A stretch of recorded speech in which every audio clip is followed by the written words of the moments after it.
Hello students, in last lecture we discussed about classification of air pollution. Today we will discuss on the topic combustion process in air pollution.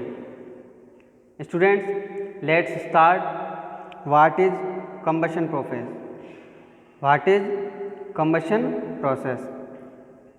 Introduction. Each combustion process is a source of various emissions during combustion are formed not only carbon dioxide and water but still a lot of other product of combustion and incomplete combustion.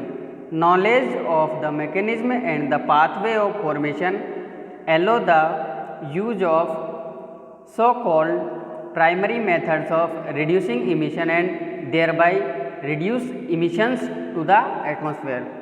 Students, ये जो यहाँ पे ये जो combustion process है, ये क्या होता है? जो दहन की प्रक्रिया होती है, जो दहन की प्रक्रिया होती है उसको हम क्या कहते हैं? कंबशन प्रोसेस कहते हैं। अब देखो, जब भी किसी भी ईंधन को हम जलाते हैं तो वो पूरी तरह से जल नहीं पाता, कुछ कार्बन की मात्रा बचती है या फिर और भी कुछ कंपाउंड होते हैं वो शेष रह जाते हैं।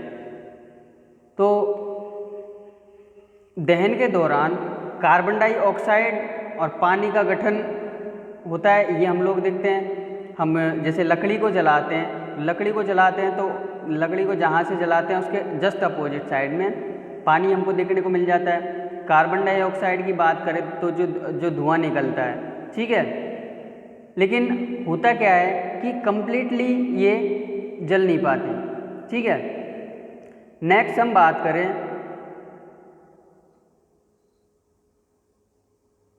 तो वेरियस फ्यूल्स कंपोजिशन, जो फ्यूल के कंपोजिशन है उनकी हम बात करें तो from the chemical point of view combustion is the oxidation reaction of organic compounds. Organic compounds a variety of hydrocarbons which have in the molecule the atoms of carbon and hydrogen. The oxidation reaction of hydrocarbons is accompanied by emission of large amount of heat. That is why the reaction is exothermic. Hydrocarbons and their derivatives containing other atoms in the molecule such as sulfur, nitrogen, oxygen, chlorine, etc.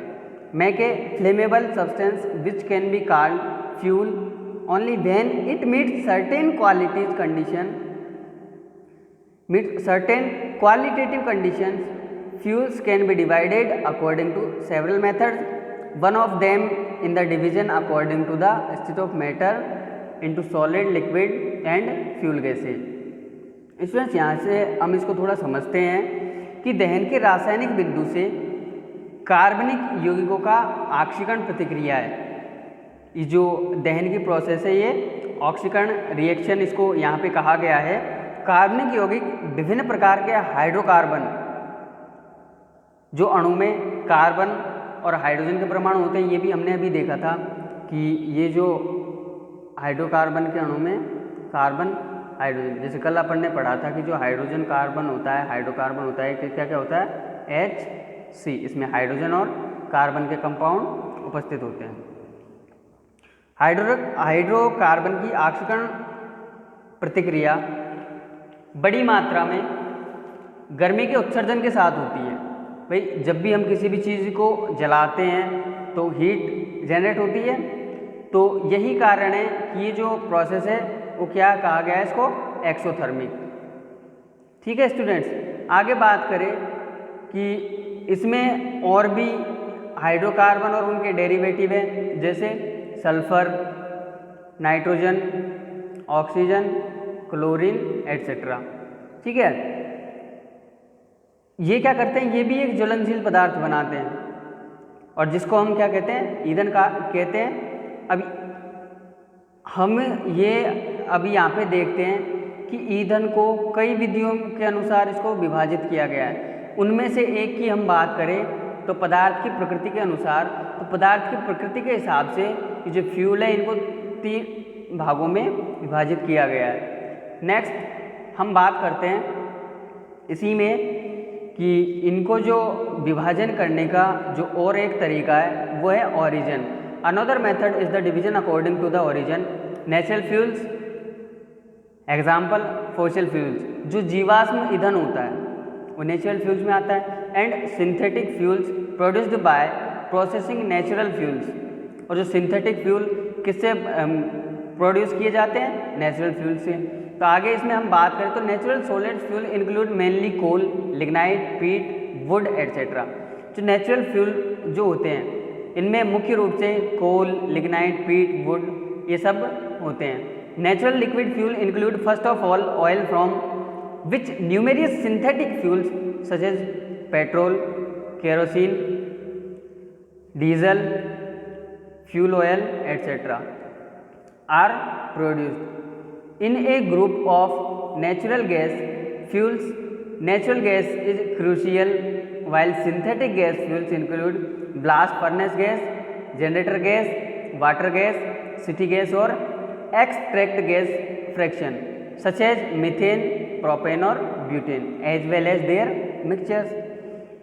जो जैसा कि हमने पढ़ा एक अन्य विधि जो इनके origin के अकॉर्डिंग जिसको डिवाइड किया गया है, तो उसका एक सीधा सा एग्जांपल हम लेते हैं प्राकृतिक ईंधन। प्राकृतिक ईंधन में जीवाश्म ईंधन, और दूसरा लेते हैं प्राकृतिक ईंधन प्रसंस्करण द्वारा उत्पादित सिंथेटिक ईंधन। ठीक है, अब इसमें मुख्य रूप से क्या क्या हो सकता है? कोयला, लिग्नाइट, पीट, लकड़ी, ये सब इसमें शामिल होते हैं। प्राकृतिक तरल की हम बात करें, प्राकृतिक तरल ईंधन में जैसे ऑयल, तो उसमें petrol, kerosene, diesel, fuel etcetera ये सब प्राकृतिक में शामिल होते हैं। नेक्स्ट आगे यदि हम बात करें इसकी, तो ये जो ईंधन में प्राकृतिक गैस महत्वपूर्ण है, प्राकृतिक गैस, और जबकि सिंथेटिक गैस ईंधन में blast furnace gas, generator gas, पानी गैस, सिटी गैस या मीथेन, प्रोपेन या ब्यूटेन गैस के अंशों के साथ साथ उनके मिश्रण भी शामिल है। तो इनमें क्या होता है, ये जो जितने भी फ्यूल है इनमें आपको मीथेन भी मिलेगा, प्रोपेन भी मिलेगा, ब्यूटेन भी मिलेगा, या फिर इनके अन्य उत्पाद इनमें शामिल होते हैं। नेक्स्ट हम बात करते हैं lower and upper heat value. Lower and upper heat value की यदि हम बात करें तो the elemental composition determines another very important parameter which characterize fuel, that is heat of combustion, so called upper heat value.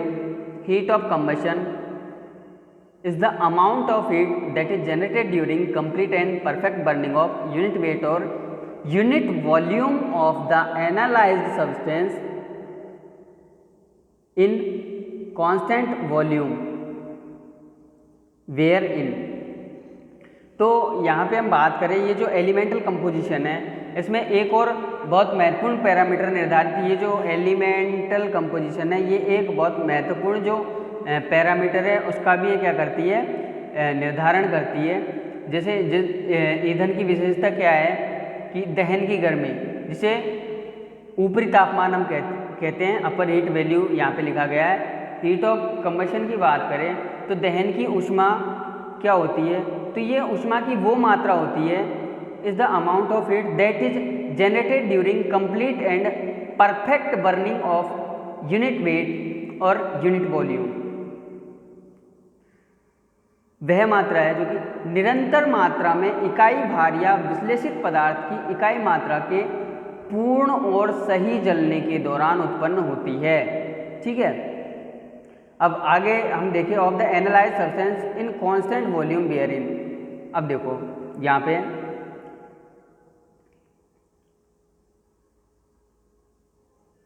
Temperature and pressure are constant, कि तापमान और जो दबाव है वो कांस्टेंट होना चाहिए। Non volume work is equal to 0।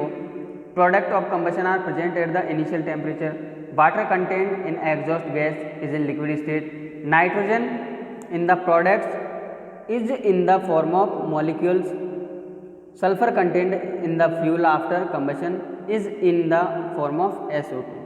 ठीक है, तो जो सल्फर कंटेंट होती है जलने के बाद तो वो भी सल्फर डाइऑक्साइड की फॉर्म में होती है। अब the term complete combustion means मतलब कंप्लीट, ये जो कंबशन की टर्म्स है इसका मतलब क्या होता है, तो इसका जो मतलब है कंप्लीट कंबशन का वो हम देखते हैं।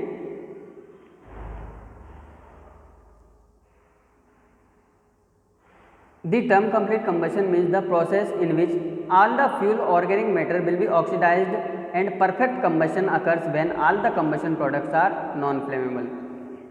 कि पूर्ण दहन मात्र, ये जो शब्द है इसका मतलब है कि वह प्रक्रिया जिसमें सभी ईंधन कार्बनिक पदार्थ ऑक्सीकृत हो जाते हैं, मतलब टोटली ऑक्सीडाइज हो जाते हैं, ठीक है।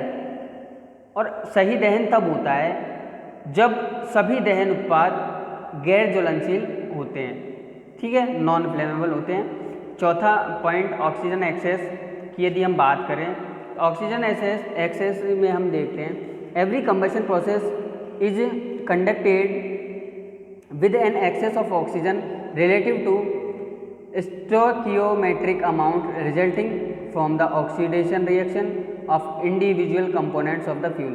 The measure of this excess is so called coefficient of excess air, defined as a ratio of actual amount of air supplied to the combustion process to the theoretical amount of air required to carry out the complete and perfect combustion। कि जो ratio होता है coefficient of excess air, coefficient of excess air है, ये किस किस का ratio होता है, actual amount of air supplied to the combustion process to the theoretical amount of air required to carry out the complete and perfect combustion। तो the amount resulting from the stoichiometry of combustion oxidation reaction, if in the combustion process coefficient is equal to 1, then exactly the same amount of air that is required by the stoichiometry of the oxidation reaction is supplied to the process। देखो यहाँ पे ये बात की है कि दहन में ऑक्सीजन की महत्वपूर्ण भूमिका होती है, कि यदि ऑक्सीजन अवेलेबल नहीं है तो दहन की प्रक्रिया कंप्लीट नहीं होगी। तो ये जो दहन की प्रक्रिया, जो ऑक्सीजन हम कितनी रिक्वायर होती है, इसको निकालने के लिए जो एक रेशियो दिया है कोफिशिएंट ऑफ एक्सेस एयर, तो ये जो कोफिशिएंट ऑफ एक्सेस एयर है इससे हम निकालते तो इसका मान लगभग होता है 1 के बराबर होता है। मतलब process coefficient is equal to 1, then exactly the same amount of air that is required by the stoichiometry of the oxidation reaction। आगे हम बात करें, if the coefficient amount to less than 1, यदि ये अमाउंट 1 से कम होता है, the combustion process is incomplete, तो जो दहन की प्रक्रिया है वो अपूर्ण होती है। As mentioned above, each actual combustion process is conducted with an excess of air, hence the coefficient is usually more than 1। तो अभी हमने देखा, तो ये जो कोफिशिएंट जो हमको प्राप्त हुआ है इसका मान 1 से ज़्यादा होगा, मतलब दहन के लिए एक्सेस ऑफ एयर की रिक्वायरमेंट होती है कंबशन प्रोसेस के लिए, और उसके लिए ये जो कोफिशिएंट है ये कितना होना चाहिए, यूजुअली मोर देन 1। नेक्स्ट हम बात करते हैं volume of flu gas from combustion process. ये जो फ्लू गैस कंबशन प्रोसेस से जो फ्लू गैसें निकलती है, ग्रिप गैसें जिनको कहा जाता है, तो इनके आयतन की हम बात करते हैं। तो the stream of the flue gas from the combustion process consist of a stream resulting from the oxidation reaction of flue gases and a stream of excess air supplied to the combustion process with excess air coefficient greater than 1। तो वही है, यदि हम complete दहन की बात करें, the stream of flue gases from the combustion process, जो फ्लू गैसेज की जो स्ट्रीम है कंबशन प्रोसेस से consist of a stream resulting from the oxidation reaction of flue gases at a stream of excess air supplied to the combustion process। मतलब ये हमको इसका निर्धारण हम करते हैं कि जितनी मात्रा हम एयर की उसको अवेलेबल होती है दहन के लिए, जितनी एयर की मात्रा दहन के लिए अवेलेबल होती है वहीं से हम ये जो फ्लू गैसें हैं इनका हम पता लगाते हैं, ठीक है। और जो कोफिशिएंट है इसका मान 1 से ज़्यादा होना चाहिए यदि कम्प्लीटली हमको कम्बशन करना है। तो knowing the elemental composition of the fuel or only its caloric value, it is possible to estimate both stoichiometric amount of air needed for combustion process and the amount of flue gases generated in the processes। तो इस process से जो ये जो गैसें निकलती है उसको हम फ्लू गैसेज यहाँ पे नाम दिया है, ठीक है। याद रखने वाली बात यहाँ पे ये है कि यदि coefficient of excess air, coefficient of excess air more than 1 है, मतलब 1 से ज़्यादा है, 1 से ज़्यादा है, तो जो दहन है, जो कंबशन है वो कंप्लीट होगा। और यदि ये जो प्रोसेस है, ये जो कॉफिशिएंट का मान 1 से कम है, तो जो दहन होगा, जो कंबशन होगा, वो कैसा होगा? इनकम्प्लीट। ठीक है, अब आगे हम बात करें combustion as an autothermal process. Heat emitted in a chemical reaction of oxidation in the combustion process is used for heating of flue gases from the process combustion product and excess air supplied to the combustion process. Solid secondary products of the combustion process, sludge and ashes and the equipment in which the combustion process is conducted plus the obvious loss to the environment up to the process temperature. This is illustrated in figure. तो यहाँ पे जो कहा गया है वो ये है कि यदि हम कंप्लीट दहन की बात करें, ईंधन की, ये कंबशन ऑटोथर्मल प्रोसेस जो है, यदि हम कोई भी हाइड्रोकार्बन या किसी भी जीवाश्म ईंधन या किसी भी ईंधन को जलाते हैं तो हमको क्या कार्बन प्राप्त होता है। ठीक है, जैसे यहाँ पे लिखा है स्लेज एंड आसेज। तो the equipment in which combustion process is conducted plus the obvious loss to the environment up to the process temperature. जो तापमान है, इनसे जो भी हानि होती है एनवायरनमेंट में। ठीक है, तो यहाँ पे हम बात करते हैं, थोड़ा डायग्राम से थोड़ा समझते हैं। फ्यूल के साथ एयर, भाई इसको जलाने के लिए किसकी ज़रूरत होती है? एयर की। फ्यूल कब जलेगा? जब किसकी उपस्थिति है? एयर की। ठीक है, थोड़ा और इसको सही से देखते हैं। ये फ्यूल जब एयर है, ठीक है। अब कंबशन चैम्बर ये है जहाँ पे दहन होता है, तो यहाँ से हीट लॉसेस, ऊष्मा की जो हानि होती है वो तो होती है। हीट ऑफ बॉटम एस, यहाँ पे नीचे क्या मिलेगी हमको? राख मिलेगी। हीट ऑफ फ्लू गैस है, और यहाँ से हमको जो चाहिए, जो ज्वलनशील गैस हमको चाहिए, ठीक है, तो वो हमको यहाँ से मिल जाएगी। नेक्स्ट हम बात करें complete and incomplete combustion. However, we should be aware that the actual combustion process is far from ideal. This is complete and perfect combustion. The combustion process, thermal decomposition and oxidation of many organic compounds, in particular those contained in the waste, is not a perfect process that product only carbon dioxide, carbon monoxide and water. कि जो भी दहन की प्रक्रिया करते हैं हम उसमें ये ज़रूरी नहीं है कि वो कम्प्लीटली कंबस्टेशन उसका हो, पूरी तरह से वो जल जाए, कि पूरी तरह से जलाने के लिए आगे इसमें हम पढ़ते हैं। In this process usually large number of intermediate products of decomposition and oxidation are formed with then are not further decomposed. It would seem that is the drastic combustion condition at about 1000 degree centigrade any organic material must be burn. 1000 degree centigrade से ऊपर यदि तापमान है तो सारे organic material है वो क्या हो जाते हैं? बर्नड हो जाते हैं। Unfortunately this is not true, जबकि ये सही नहीं है, क्योंकि इतना तापमान ये बहुत ज़्यादा हो जाता है। Many chemical compounds often flammable are not subjected to complete destruction during process of combustion. Some of the organic compounds are generated in result of many secondary reactions running in the combustion zone and outside it. Simplified diagram of the formation of pollutants in combustion process is shown in figure 2. इसको हम diagram से समझते हैं कि यहाँ पे ये जो बात करते हैं हम हीट, ऊष्मा, ठीक है स्टूडेंट्स। तो ये यहाँ पे ये हो गया फ्लेमेबल सब्सटेंस, फ्यूल वेस्टेज, जैसे carbon, hydrogen, oxygen, nitrogen, sulphur, chloride. अब यहाँ से इसको हम बात करें, इसको डिवाइड जैसे किया है, देखो डिगैसिंग यहाँ पे होता है, फ्लेमेबल गैसें यहाँ से फ्लेमेबल गैसें निकलती है। यहाँ से हम बात करें तो ethylene, acetylene, radicals, CH2, CHCl, ये फ्लेमेबल गैसें। अब फ्लेमेबल गैसें मतलब जलने के बाद में ये कार्बन डाइऑक्साइड और जल में कन्वर्ट हो जाती है।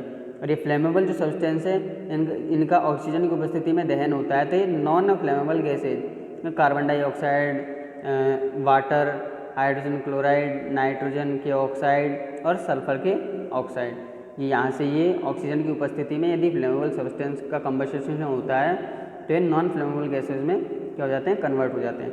कार्बनाइजेशन की हम बात करते हैं तो ग्रेफाइट यदि हम इसका दहन करते हैं, गैसिफिकेशन करते हैं, ठीक है, यहाँ पे किसकी रिक्वायरमेंट हमने दिखाई है, यहाँ पे जल मतलब पानी की उपस्थिति में करते हैं, तो ये कार्बन के ऑक्साइड और हाइड्रोजन। नेक्स्ट कंबशन की बात करें तो कंबशन के बाद यहाँ पे ये कार्बन डाइऑक्साइड और जल में कन्वर्ट हो जाता है। यहाँ पे हम बात करें एथिलीन एसिटिलीन की, तो एथिलीन एसिटिलीन ये जो हैं रेडिकल्स ये मेथेन, और यहाँ पे हाई टेम्परेचर की उपस्थिति में सिंथेसिस जो है वो एरोमेटिक हाइड्रोकार्बन जैसे benzene, chlorobenzene, phenol, chlorophenol, naphthalene. Aliphatic की बात करें क्योंकि जैसे हमने कल पढ़ा था कि हाइड्रोकार्बन जो होते हैं वो दो प्रकार के होते हैं, एरोमेटिक और एलिफेटिक। प्रीवियस लेक्चर में ये हमने डिस्कस कर लिया था। तो यहाँ पे जो दो प्रकार के हाइड्रोकार्बन हमको प्राप्त होते हैं। अब ये जो हाइड्रोकार्बन है, ठीक है, ये जो हाइड्रोकार्बन है ये कंसेक्यूटिव सिंथेसिस होते हैं। ठीक है स्टूडेंट्स, आगे बात करेंगे हम कल। Thanks for watching.